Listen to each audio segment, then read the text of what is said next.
What I learned about my dad and from my dad after he died is absolutely mind-blowing to me. And I want to share some of the things that came out of this experience and actually shocked me. You know, I thought I knew a lot about my dad up until the last 4 years of his life, but what I learned about him during his suffering, his dying, and his death was incredible. And it's so important I share this because too many times we have a tendency to not really evaluate and look deeply at relationships that we've had when people have passed on.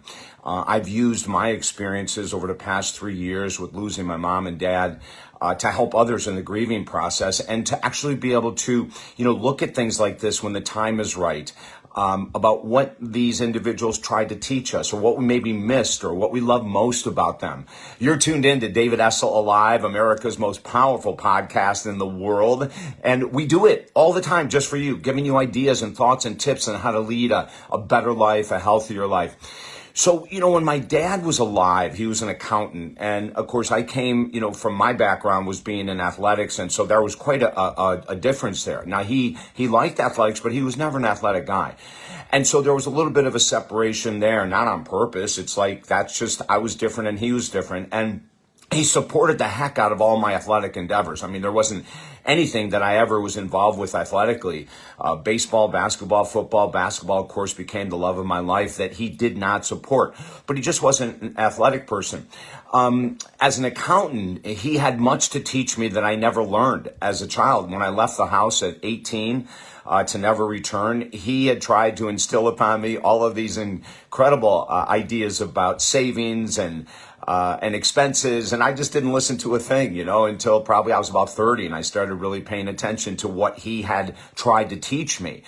And then as we came into his process of dying, and it was 4 years of extreme suffering and that this is where it blew my mind. And I can share so much, but I saw this most powerful man, his wife in the next room dying of dementia while he's dying of thousands of different complications from surgeries and cancer and all this kind of stuff, and my mom, when they both were in hospice, 2 years, but 4 years, they were both together in the house being cared for by mainly my brother and sister.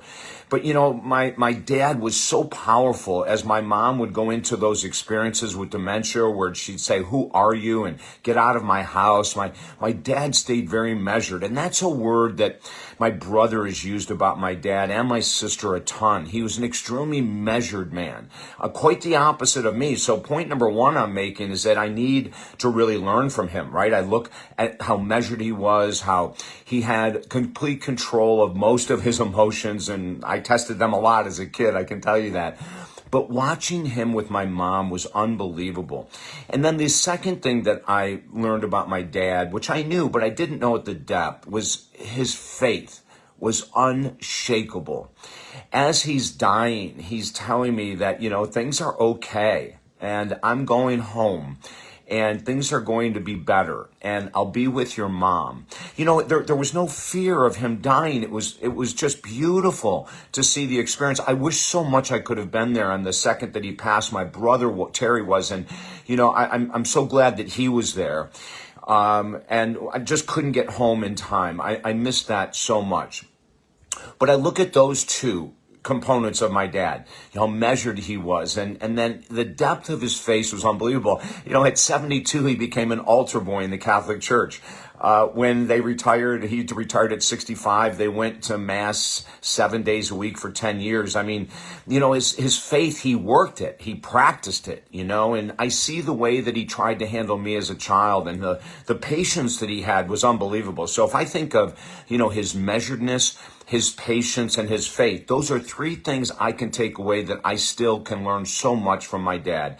Even in his passing, I can learn so much about how I can be a better person, a better man, and I have a role model to follow. Now, I know a lot of people may not have that role model, but there is something possibly, if you didn't have a great relationship with your mother or father and they have passed on, there may be something there that they tried to teach you that maybe if you speak with a professional, you can get to a point of peace with their passing and not move on in life with resentments against your mother or father. Now, I say that, I know a lot of people were abused greatly, and you may be watching this or listening to this saying, "Who the hell does this guy think he is? He doesn't know what I went through," and you're right. I don't know what you went through. And I'm sorry if you had a really rough childhood. All I can say is that if you can release some of that anger and resentment that might be justifiable, it will benefit you immensely. And that's why I'm here, to benefit you immensely. So if I can ever help you, go to the website, talkdavid.com. We have a grieving course I teach. You can get 4 books for free there. The website also gives you a link to YouTube with 2,500 free videos on motivation, and our blog with probably 200 different blog stories. So talkdavid.com, it's a bevy of free information. We're going to keep giving everything that we can away for free. I'm David Essel. You've been tuned in to David Essel Live right here on Buzzsprout.com. The website, talkdavid.com. Have the most beautiful day. Bye now.